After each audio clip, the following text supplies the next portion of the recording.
Hi, APE students. Welcome to AP Environmental Science. My name is Miss Jones, and this is your first video on the AP exam.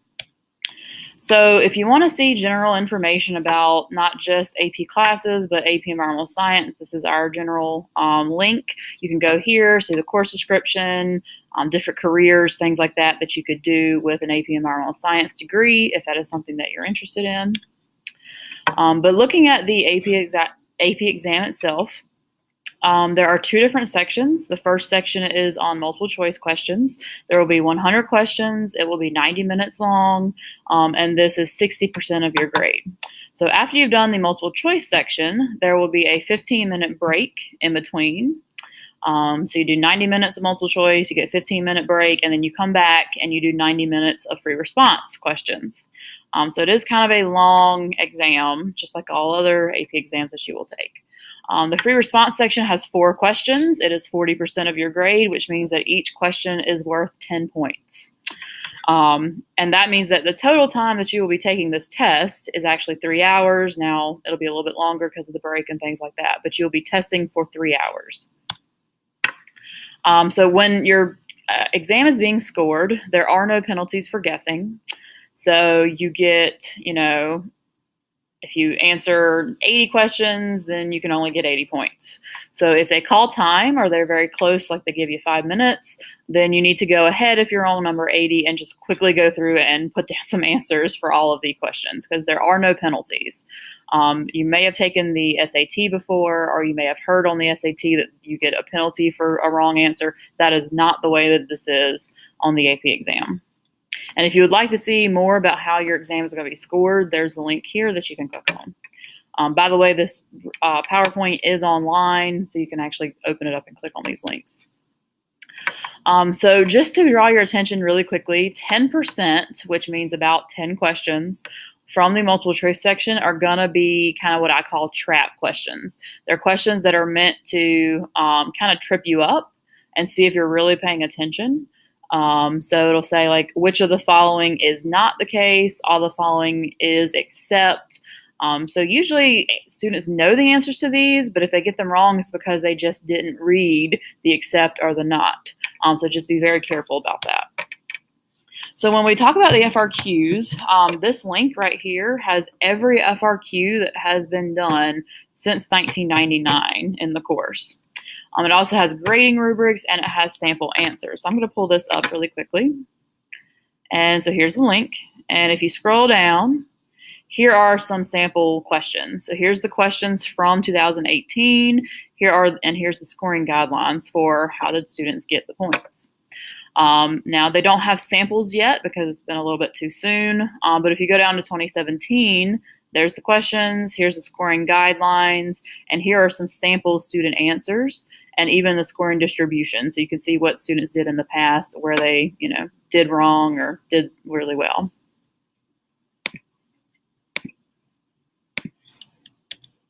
So when we look at the questions, there are 4, remember. So the first one is always a document-based question. You will be given something that looks like a newspaper clipping, sort of.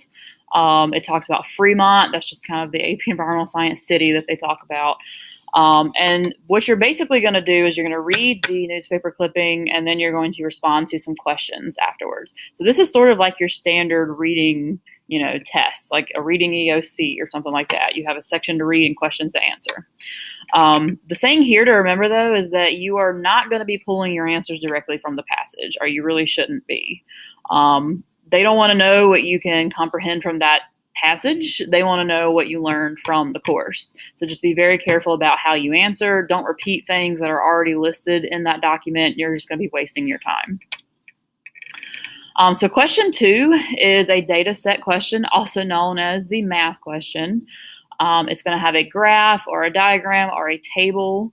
Now, you do not get to use a calculator on the math.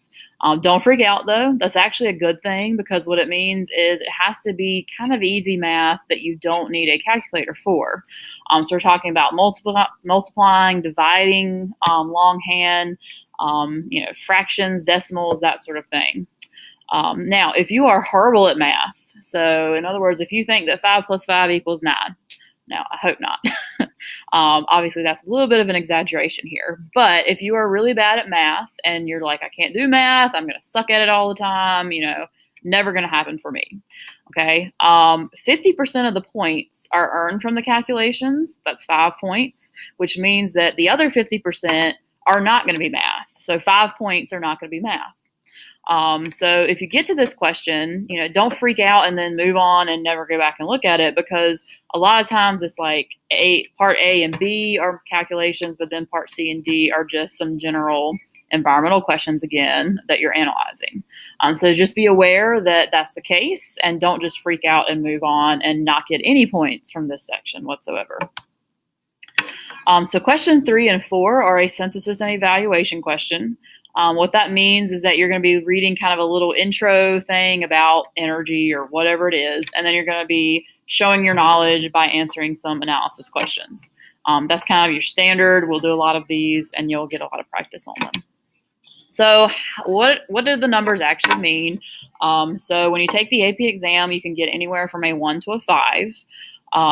3, 4, and 5 in general means that you have passed. A 1 or 2 means that you didn't meet the qualifications. You didn't know enough to pass the class in college. So for most colleges, a 3 is satisfactory. You get credit. But some of them are not that way. So if you want to know which college will accept what scores, you can actually go to this link. I'm going to go over here myself right now. Okay, and I'm going to type in the best school that there is. A lot of you thought I was going to stop after North Carolina. No, I'm not. Okay, so North Carolina State University, even though I didn't spell it right, it's right there. So I click on it, and when I scroll down, so these are every single class that you could get credit. Title, here's the minimum score that you're required to get in order to pass, and here's the number of credits you would get for that in college, and then what is the course that you would actually get credit for. So you can go down. Most of them you'll see 3s and 4s. Apparently for Calculus BC it's only a 2, which seems a little odd, but whatever. So if you go down to E, environmental sciences right here, you have to get a 3 in order to get credit at NC State. And you actually get 4 credit hours, and you get credit for MEA 100. So not only are you getting credit for the class, which is 3 hours, you're also getting credit for the lab, which is 1 hour. So if you pass environmental science and you go on to NC State, that's what you would need. So you can put in whatever college you're planning on going to and find out there. Okay, and one last thing or tip. If you are really serious about passing the exam, so not just getting a 5, but passing, say you want to shoot for a 3.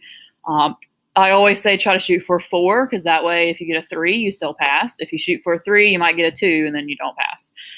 So you need to get a practice book if you are really serious about passing the exam. Here is the example, or here's the best practice book. This is the 7th edition. They have older editions, which probably cost less money. But this is from Amazon, and it's only $15. So it's not, that big of a, money amount. And you can get this book. It has sample questions for multiple choice. It has sample questions for FRQs. It has the answers, all of that kind of stuff. If you are really serious about passing and you don't have $15 that you can put into getting this, let me know. I will gladly buy you a practice book if that is really something that you are serious about. So please let me know. You can also look on eBay. They might be even cheaper on eBay. But this is probably the best resource for passing the exam. All right, that is it. Be ready for questions tomorrow.